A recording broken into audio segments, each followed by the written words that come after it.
Well, good morning, friend. June the 30th, and it's Wednesday morning, and I'm thrilled that you stopped by this morning to get a little challenge from the Word of God. Had a good day yesterday. Sunny outside here in Oklahoma City. We've had several days of rain, just rain, rain. I think I read yesterday, 6 inches of rain as of yesterday, and that wasn't counting yesterday's rain and last night's rain. And so we've had a lot of rain here in the past week. For us here at the church, it was good that God held it off truly until after vacation Bible school. But we've had a lot of rain, but it's okay. Keeps the water table up, keeps the grass green, and I've enjoyed it. And of course, August is coming. It'll dry up around here real soon. And but looking forward to church tonight, Maranatha Baptist Church. And I'd encourage those at our church to come as we continue our series on Teach Us to Pray. And I'm going to be talking about prayer again. Whoa, what an important thing to do. And I got an exciting one tonight. I want you to come be a part of it, see what God can do. Let me read to you this morning from Daniel chapter 1, verse 9. God says, "Now God had brought Daniel into favor and tender love with the prince of the eunuchs." Now, much could be written about Daniel's benefit of the life for every believer. Daniel was a man of character, integrity, and a man who had an excellent spirit, despite life not being really palatable or what he had desired, what he had planned. Daniel was a man who educated himself, but was also a man who loved his God more than anything else in life. I mean, he was very educated. He was smart. He was intelligent. But yet he loved God more than his education. That's why we can often say that education should support God. And without God, you can't have a good education. You see, these characteristics about Daniel alone should be embraced by every believer. And if they were embraced and lived, every believer would find themselves benefiting in life in their walk with Christ. However, there's one characteristic that I believe it's often overlooked about Daniel, and that played a great part in God being able to use him. That's this. It says in the verse I just read to you, "Now God had brought Daniel into favor and tender love with the prince of the eunuchs." In other words, Daniel was able to get along with people with whom he disagreed. Now, Daniel didn't agree with Nebuchadnezzar or the prince of the eunuchs, but he was still able to get along with them and build a rapport so that when he took a stand, the prince of the eunuchs was willing to work with him. Now, every person must work consistently on getting along with, listen to me now, all types of people. If the only people you get along with are people who are like you, you will not get along with most people. You see, this world is made up of diverse personalities and beliefs. Just because someone isn't like you doesn't mean that you can't get along with them.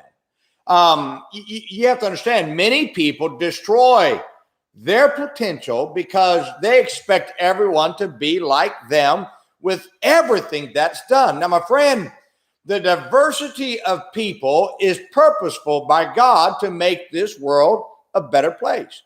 Though you may think that if everyone were like you, this world would be great, you would find out that this world would not be a great place to live if this was true. Getting along with people is critical to enjoying life.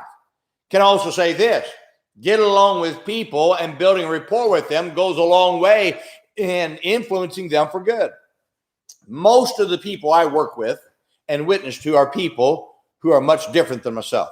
The reason I can witness to the lost and work with people of different personalities and backgrounds is because I've learned to work on trying to get along with different types of people. The more you learn to work with different personalities and backgrounds, the more you're able to help them. Can I just tell you, you don't have to compromise to get along with people, but also, can I also say this, you don't have to be a jerk to take a stand. You'll eventually find yourself living in a world by yourself if you continually cut people off who are not like you. There is a way to disagree and yet still be kind and courteous. If Daniel was a jerk, the prince of the eunuchs would not have worked with him. But because Daniel learned to get along with people, the prince of the eunuchs was willing to work with him. Now, you'll find that the day will come that working on trying to get along with people without destroying relationships, it's going to benefit you and your cause. Now, we all live in the same world. And if life is going to be enjoyed, we've got to learn to work with people of different backgrounds, personalities, and education levels. You don't have to compromise, and you shouldn't compromise to get along. But give your best effort to get along with all people, and you'll not regret that effort. Now, my friend, I'm telling you, I wish people could get this. The hardest thing I have to do as pastor of a church is trying to get everybody to get along with each other. Good night. Get over yourself. Well, they don't do it like me. Well, no one does it like you. You're the only you. Everybody expects somebody to do it like them. No, it's not going to happen that way. God gives us different people, different backgrounds, different personalities so that God's work can flourish. Now, if you hold everybody into your box and you get upset and mad every time somebody doesn't do something like you, I'm telling you, you're going to push people away. You say, well, how come nobody ever wants to help me? Have you ever thought that nobody wants to help you because you expect everybody to be like you? And when they don't do it like you want to do it, and when you want it to be done, they just say, okay, they throw their hands up. They say, I don't want to work with you.